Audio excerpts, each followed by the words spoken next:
But we begin tonight with the end game on health care. Health reform has to get through 5 committees in total. It has so far made it through 4, and today we learned that the 5th one, the last one, the most conservative one by far, will finally vote on Tuesday. The top Democrat in the Senate, Harry Reid, announcing that vote and firing a warning shot today against opponents of reform.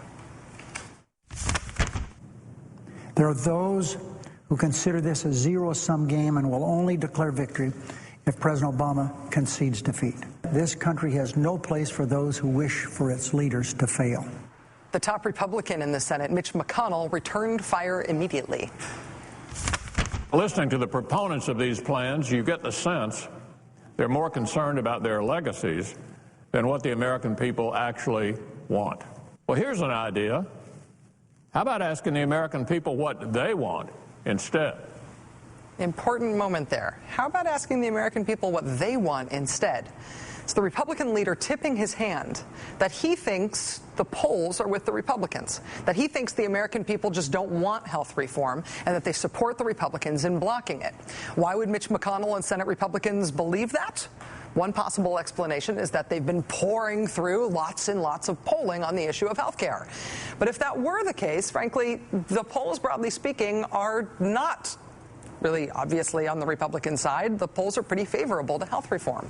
So Mr. McConnell would therefore be unlikely to bust out with, hey, ask the American people what they want, as a Republican talking point. An alternative explanation is that the Republican leadership may have been watching a lot of Fox News lately. The Fox News channel released a new poll on health reform this week, along with opinion dynamics. The poll offered some pretty dire numbers for those who are in favor of reform. According to Fox's numbers, only 33% of Americans favor health reform legislation. An overwhelming 53% oppose it. It's a 20-point gap. Wow. So if you're Mitch McConnell watching Fox, of course, ask the American people what they want. They don't want reform. Here's the problem. As first noticed and reported by polling savant Nate Silver at 538.com, before any respondents in Fox's poll were asked about health reform, they were first asked questions like this. Do you think President Obama apologizes too much to the rest of the world for past U.S. policies? Or, do you think Barack Obama's travel and speaking schedule makes him look more like he's a candidate on the campaign trail, or more like he's the President of the United States? How about this one? Would you rather cut spending now so future generations don't have to pay, or keep spending at current levels and let future generations pay? Those were the warm-up questions that Fox's poll asked, priming their respondents for the question about health reform. And perhaps unsurprisingly, health reform fared quite poorly compared to other recent, more normal polls. That flawed figure was treated as news by Fox all day. And lots of conservatives and Republicans watch Fox News all day. And perhaps that explains why Republicans' ideas about what the country thinks about health reform are somewhat out of keeping with what the country mostly really does think about health reform. If the types of questions that appeared on that Fox poll before the health care question sounded a little familiar to you, it's because we have seen this sort of thing before. The Republican National Committee this summer disguised a fundraising appeal as a poll, asking their potential donors if they were concerned that health reform was a secret plot to base health care on voter registration so Republicans could all be denied care. We also saw sex scandal-embattled Republican Senator David Vitter put out a fundraising appeal disguised as a poll recently. He asked his potential donors, quote, the Obama plan includes free coverage for an estimated 12 million illegal aliens in the United States. Do you support this? You wouldn't treat data gleaned from questions like that as news, would you? It's campaigning. It's questioning that is not designed to elicit an opinion. It's designed to shape your opinion. Normal polling isn't like that. When normal news organizations do polling on an issue like health reform, the types of questions that precede the do you want health reform or not question would be stuff like this one from a recent CNN poll. Do you think the economy is in a recession or not? Or this one from an NBC poll. Do you think the country is headed in the right direction or the wrong direction? Or this one from an ABC poll. Which party do you trust to do a better job coping with the nation's major problems?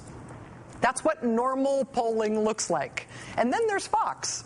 Do you think President Obama apologizes too much to the rest of the world for past U.S. policies? One of these things is not like the other, okay? It's fine if Fox wants to do this. Honestly, knock yourself out. It is probably somewhat effective as a campaign tactic against health reform. But the sort of information that you get from poll respondents after you have pushed them like this should probably not be taken as a real data point about where Americans actually stand on reform. Doing this sort of polling makes good business sense for Fox News, I imagine. They get to report to their conservative audience exactly what that audience wants to hear.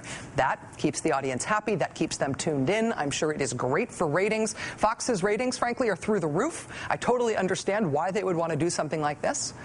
The flawed data being broadcast by Fox is probably also very exciting for elected Republicans to hear. But because it is made to look like it is genuine news, that it is made to look like it is real information, it's possible that it is messing Republicans up. It is giving them bad information with which to make strategic policy decisions. Businessmen and women who are Republicans, like the people who run Fox News, may benefit from this sort of thing because it's probably a good business move for the Fox News channel. But elected Republicans in Congress who are taking this stuff as if it's real, as if it's actual news, and allowing it to inform their policy positions, may be being grossly ill-served by it. Joining us now is Democratic strategist Joe Trippi.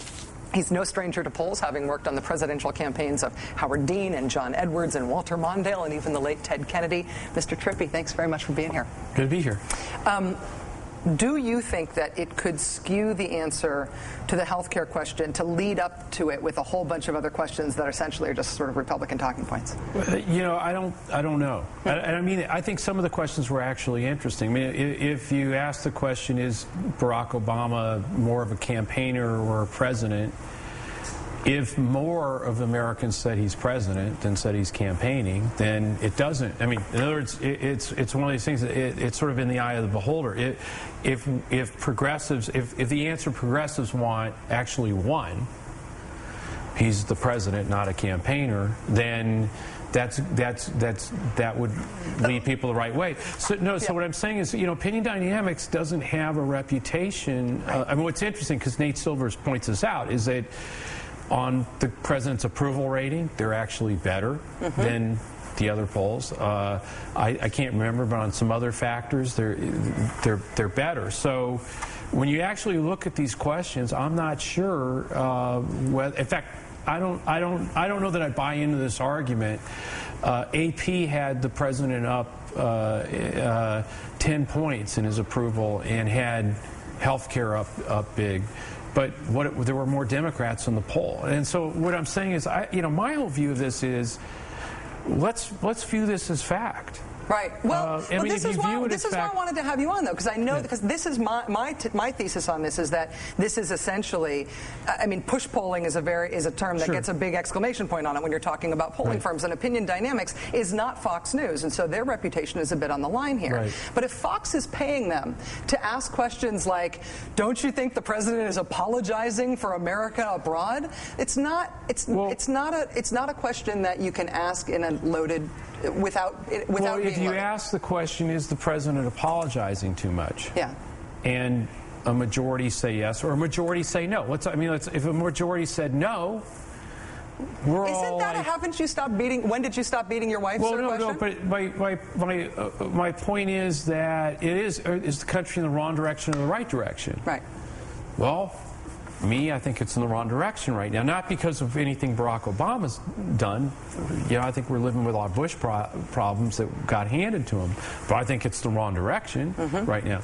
So all I'm saying is, here's where I am from a progressive. I think take opinion dynamics as real. Because if they're right, we got a lot of work to do.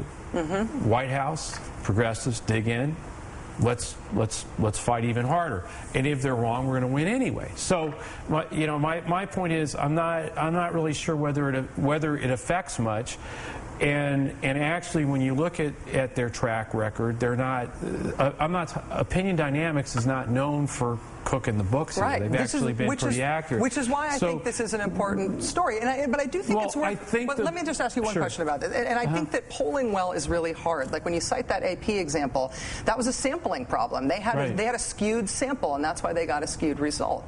But if polling companies are being paid by opinion media to ask questions that are, when did you stop beating your wife, Senator, questions, do they have a responsibility to not do that? If polling is being used as a form of campaigning, do they have a responsibility to say, no, we're not going to ask that? Yeah, I think absolutely. Okay. Absolutely. But I would say that when I looked at some of those questions, I thought they were among some of the more interesting questions I've seen asked in a while.